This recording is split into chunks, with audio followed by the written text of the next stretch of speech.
guys, welcome back to the Conrad Blacksmithing channel. We are working on the Racing Axe today, part 2. I'm getting ready to stamp it. Let's go.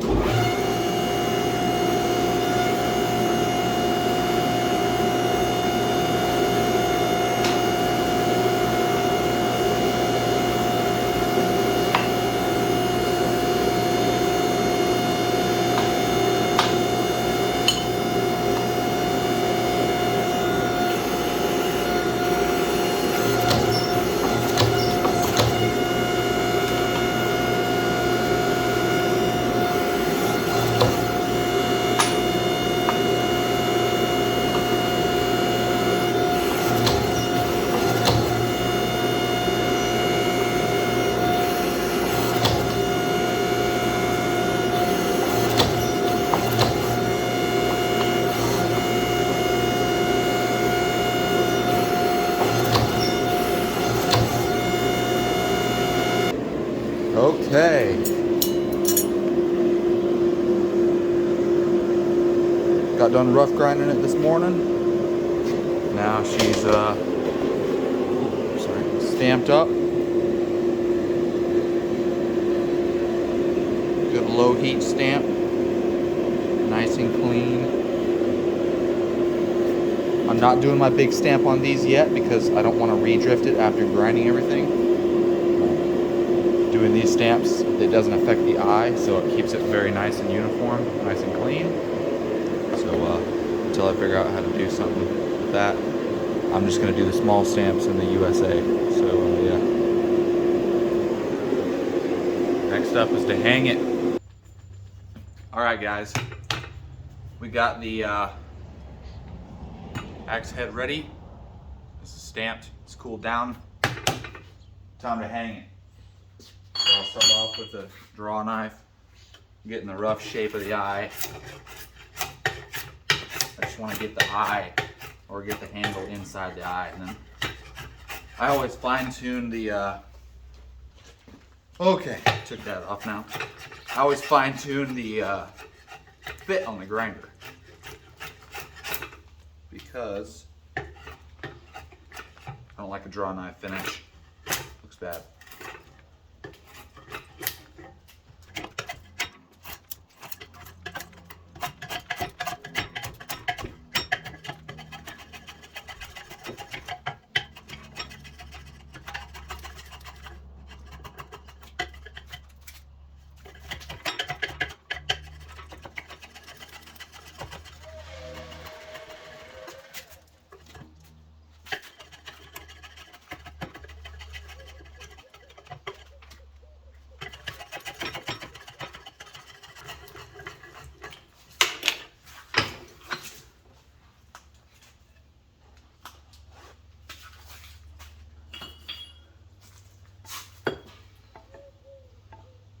Okay.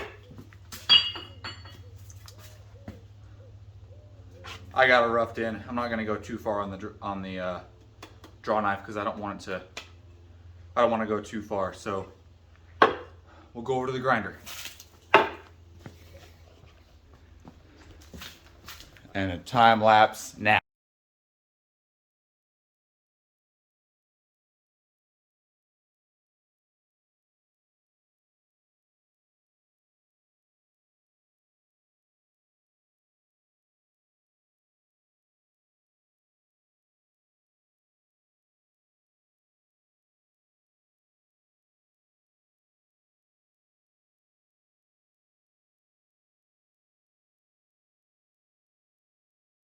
Alright guys, she is hung, ready to go. I'm going to throw it in the kiln. This thing is nice and straight. You can see there,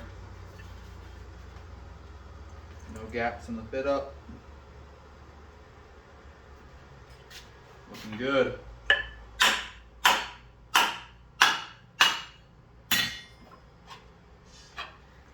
Take a look here. Move you over here. Oh.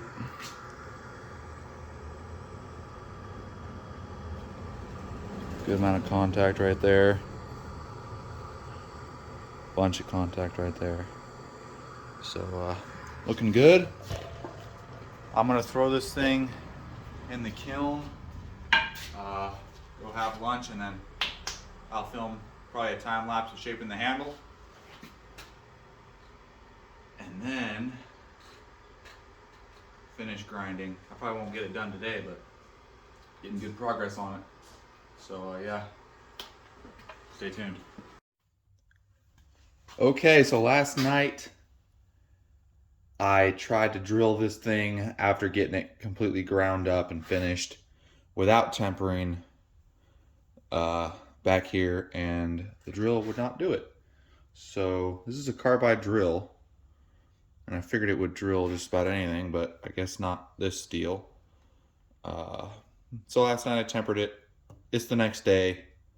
I'm pretty much finished grinding the axe, but now I just got to go back and get rid of these temper colors.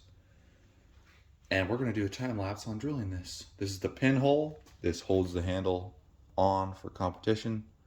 This won't be a competition axe, but I still do it just because it's supposed to have one. So,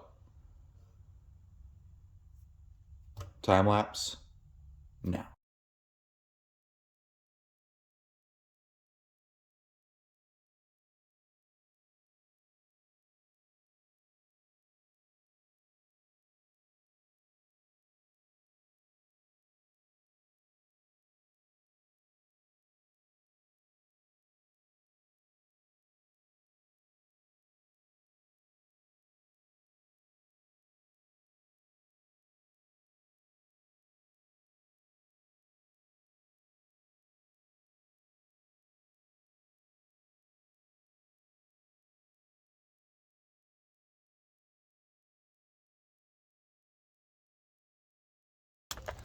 I got her finished.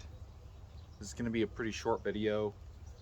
Skipping over a lot of stuff just because I'm not particularly good at filming everything, and a lot of it I see is boring. So sometimes it's just cool to see the finished product. But yeah, this thing's about 6 pounds. It's got a stout edge. It's not necessarily a competition chopper. It is more of a general purpose chopper. Hickory 29-inch handle, 30-inch handle maybe. But yeah, this thing is snazzy. I would love to use it in the mountains. It's got a really strong edge, so it'll stand up really well to just about anything. But this is going to a very good customer of mine that I appreciate the business very much so. So yeah, this thing is awesome. I believe the last thing you saw me do was drill the hole for the pin. I explained that drilling that hole was nearly impossible without softening it. I thought that a carbide drill bit would drill any steel really, but this stuff is really, I mean, I think it's 60 or above HRC. I'm not sure. I don't really want it to be above because 60 is already pretty crazy for an axe. But that carbide drill may have been dull from drilling scale, because when I go through one side, I have to start out on the inside of this eye wall, and that's scale, and the scale is significantly harder than the actual steel itself. So it dulls drill bits and abrasives and everything you can think of. But yeah, she's done. I believe it's an 18-degree bevel with a little tiny secondary bevel on it, mirror polished edge, hollow grind, as you know they should have.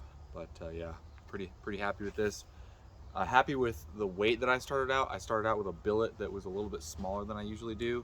Usually start out with like 9¼ pounds on these, just so I can grind off a lot of steel. But I was able to forge this really efficiently, get it to the size I wanted with about 1.5 pounds less of material to start out with, which made grinding a lot faster. On the last racing axe, I believe I ground 3.5 pounds of steel off of the head after forging. So I lost probably a good 4 pounds.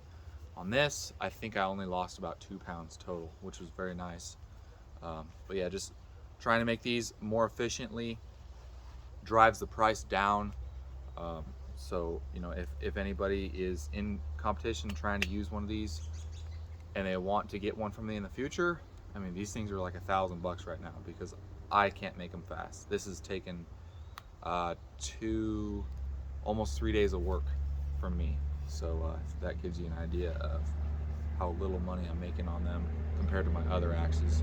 That, you know, I could make a $500 axe in 6 hours, 7 hours. But yeah, this thing is awesome. I hope it serves the customer very well. It should serve them very well. But yeah, I hope you guys enjoyed the video. This is part 2. It's finished up now. So yeah, stay tuned for more awesome projects. I'll try and take more videos more often of this cool stuff. Hopefully, I know we have a cutting trip coming up soon, so I'll try and get some videos from that. But yeah, hope you guys have a great Friday, and hope you have a great weekend as well. So remember, be a man, swing an axe.